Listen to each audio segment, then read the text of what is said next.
Kasih karunia dan damai sejahtera dari Allah Bapa kita dan dari anaknya Tuhan Yesus Kristus menyertai kamu sekalian.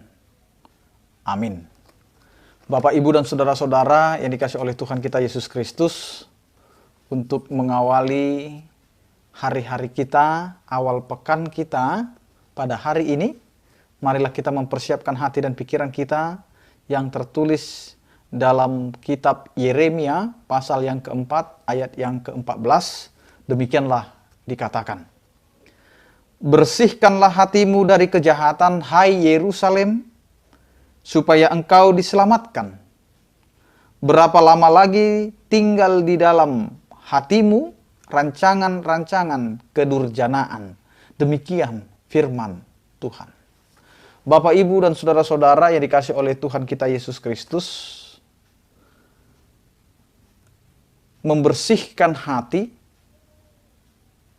maka buahnya adalah keselamatan. Ini adalah sesuatu hal, peringatan yang diberikan oleh Allah kepada umat untuk tidak hidup di dalam kemunafikan, untuk tidak hidup di dalam kepura-puraan, tetapi bagaimana hidup di dalam ketulusan, keikhlasan, dan juga keterbukaan. Jikalau ayat ini berkata bersihkan hatimu dari kejahatan, maka kita harus melihat sesuatu di dalam hati kita. Apakah hati kita ini sedang dihinggapi atau sedang menyimpan suatu kejahatan? Karena tidak ada orang yang tahu tentang suasana hati. Terkadang kita sama-sama duduk, sama-sama tertawa, sama-sama bisa bercerita, tetapi suasana hati siapa yang tahu? Terkadang kita menganggap itu teman, ternyata lawan. Kita menganggap dia adalah saudara, tetapi dia bukanlah saudara. Karena terkadang kita sering mendengar istilah rambut boleh sama hitam, tetapi hati siapa yang tahu? Karena itu diingatkan melalui firman Tuhan ini, bersihkan hatimu dari kejahatan. Jangan lagi disimpan kejahatan di dalam hati, tetapi buanglah. Sama itu seperti kita hidup pada saat ini. Jika kita menemukan barang-barang yang sudah rusak, barang-barang yang sudah tidak terpakai, jangan lagi disimpan. Mari kita buang. Andaikan kita punya pulpen yang tintanya sudah tidak ada lagi atau tintanya sudah habis, tetapi kita masih simpan-simpan, maka itu akan menjadi malapetaka bagi kita. Karena kita akan sulit untuk mencari pulpen yang benar-benar berisi, ditumpukan banyaknya pulpen yang tidak berisi. Karena kita selalu menyimpan. Yang mau dikatakan Allah, jika memang itu tidak berguna, buang. Kejahatan itu tidak berguna bagi kita. Karena itu buang dari hati kita. Supaya tidak tertanam atau tidak tersimpan suatu kejahatan dalam hati kita. Bapak, Ibu, dan saudara-saudara yang dikasih oleh Tuhan kita Yesus Kristus, yang berikutnya, orang yang berani membuang kejahatan dari dalam hatinya, maka disitulah dimulai keselamatan yang akan kita terima. Karena orang yang tidak pernah menyimpan perasaan dalam hatinya tentang kejahatan, maka dia akan diselamatkan. Karena itu setiap kita yang menjadi orang percaya dipantangkan untuk memikirkan yang jahat. Memikirkan saja sudah dilarang, apalagi menyimpan.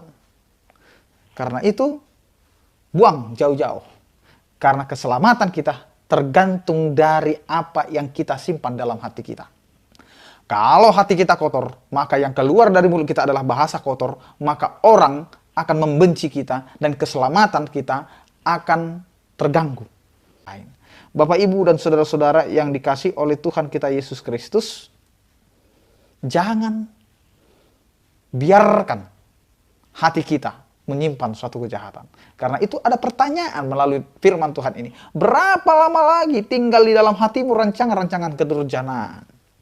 Jadi jangan sampai terlalu lama kejahatan itu kita simpan. Karena kalau kita sudah menyimpan kejahatan, maka kejahatan itu akan berakar, bertumbuh, dan akan memiliki buah daripada kejahatannya itu. Yaitu setiap orang akan melakukan tindakan yang di luar daripada kehendak Allah. Maka ketika hati kita sudah dikuasai oleh kejahatan, maka tindakan kita juga adalah tindakan kejahatan.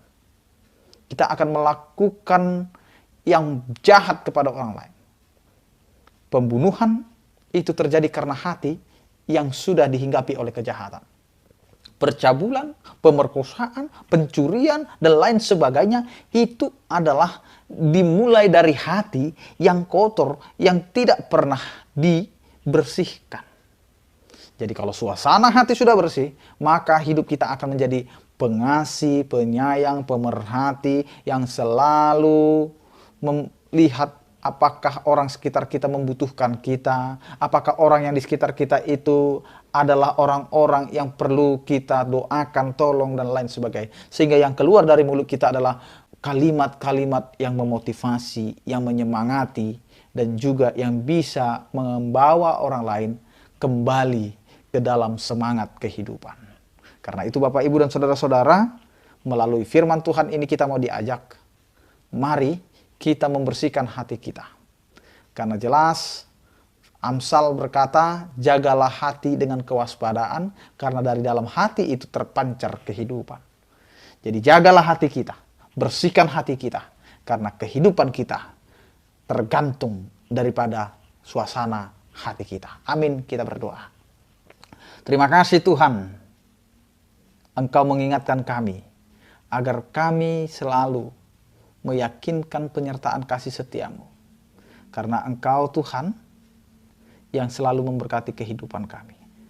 Ajari kami dan berkatilah kami Tuhan, untuk membersihkan hati kami dari kejahatan. Agar tindakan kami, kehidupan kami, itu menunjukkan sikap taat dan selalu melakukan kebaikan kepada semua orang. Jauhkan hati kami untuk melakukan kejahatan kepada sesama kami.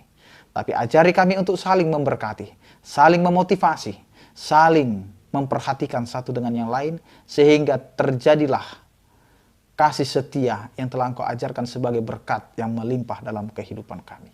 Berkatilah setiap aktivitas kami sepanjang hari ini, sehingga apa yang kami kerjakan itu menjadi kemuliaan bagi nama-Mu. Terpujilah Engkau ya Tuhan. Berkatilah setiap orang percaya yang sakit Engkau berikan kesembuhan, pemulihan, dan kekuatan. Yang berduka Engkau hiburkan, yang bergumul Engkau Tuhan, yang menyertai kehidupan mereka, menopang mereka agar mereka tidak jatuh ke dalam keputusasaan. Hanya di dalam nama anak utuhnya Yesus Kristus kami berdoa. Anugerah Tuhan kita Yesus Kristus, kasih setia daripada Allah Bapa dan persekutuan Roh Kudus, itulah yang menyertai kamu sekalian. Amin. Selamat beraktivitas, tetap menjaga protokol kesehatan, tetap pakai masker. Tuhan Yesus memberkati. Horas.